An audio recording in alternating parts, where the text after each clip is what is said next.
نحمده ونستعينه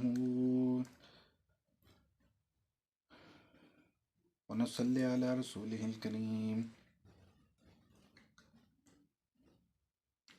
ونعوذ بالله من شرور أنفسنا ومن سيئات أعمالنا من يهد الله فلا مضل له ومن يضلله فلا هادي له وأنا أشهد أن لا إله إلا الله وحده لا شريك له وأنا أشهد أن محمدا عبده ورسوله صلى الله عليه وآله وسلم.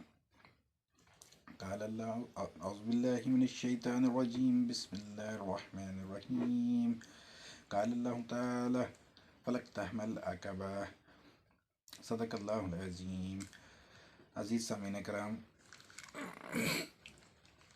اللہ پاک رب العزت نے ہمیں قرآن پاک کی بہت ہی خوبصورت آیت کو ترجمہ اور اس کو سمجھنے کا موقع عطا فرمایا.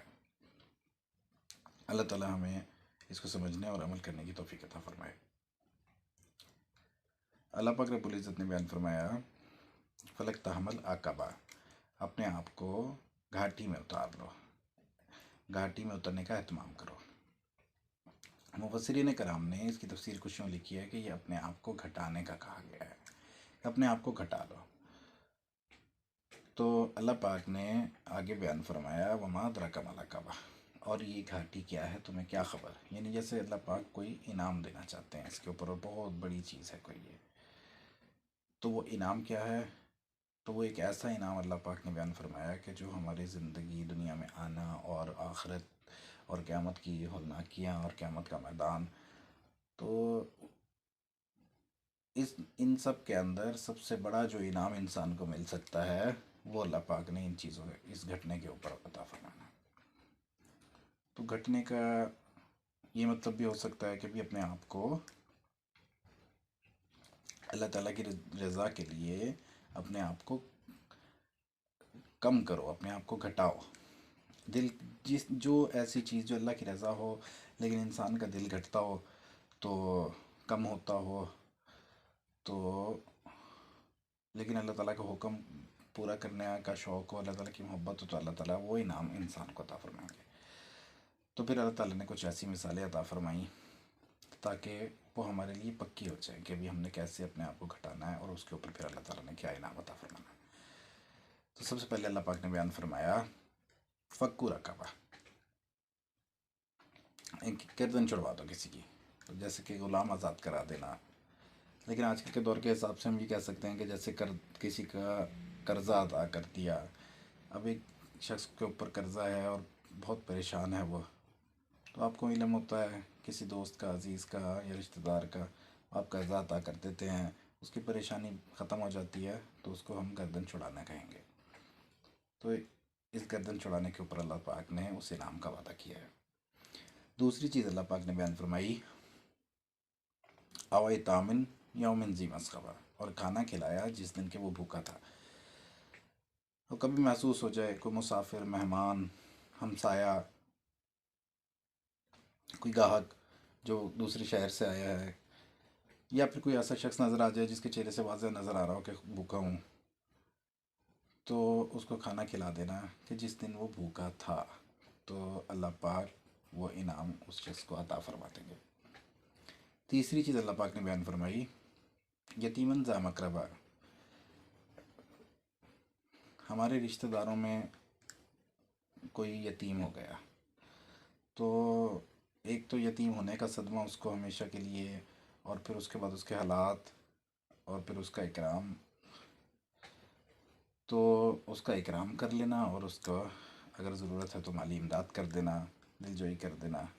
تو قرابت دار یتیموں کے ساتھ بہتر سلوک، ان کے آنا جانا اور ان کی دل جوئی کرنا اور ان کا خیال رکھنا، تو اس شخص کے لیے اللہ پاک نے بیان فرمایا کہ یہ انعام میں اس شخص کو بھی عطا فرما دوں گا. تیسرا ہے مسکین ذا متربہ، تو یہ مسکین تراب، زمین، مٹی.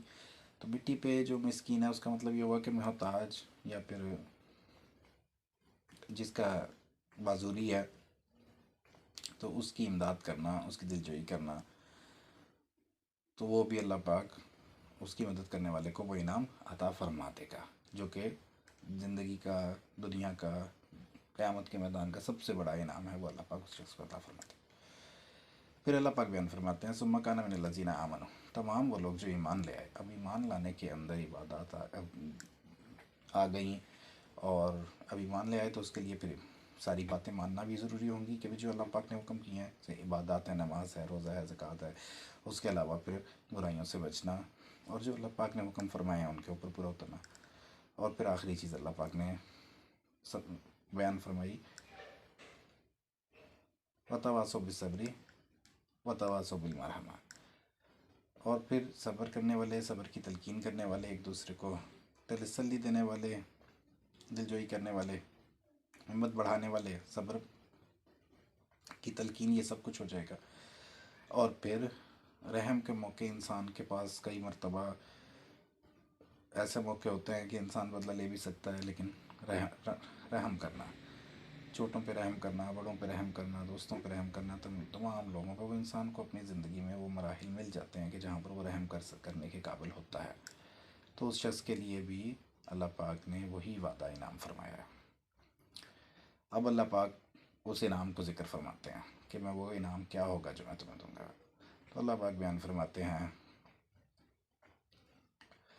اولئک اصحاب المیمنہ، میں ان لوگوں کو سیدھے ہاتھ میں نامہ اعمال دے دوں گا۔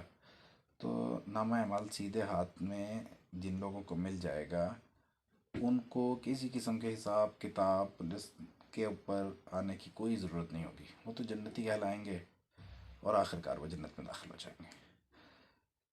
اللہ پاک ہمیں اللہ تعالیٰ کے حکموں کو، اللہ تعالیٰ کے فرمانوں کو سمجھنے کی اور ان پر عمل کرنے کی توفیق عطا فرمائے۔ وآخر دعوانا ان الحمد للہ رب العالمین۔ السلام علیکم۔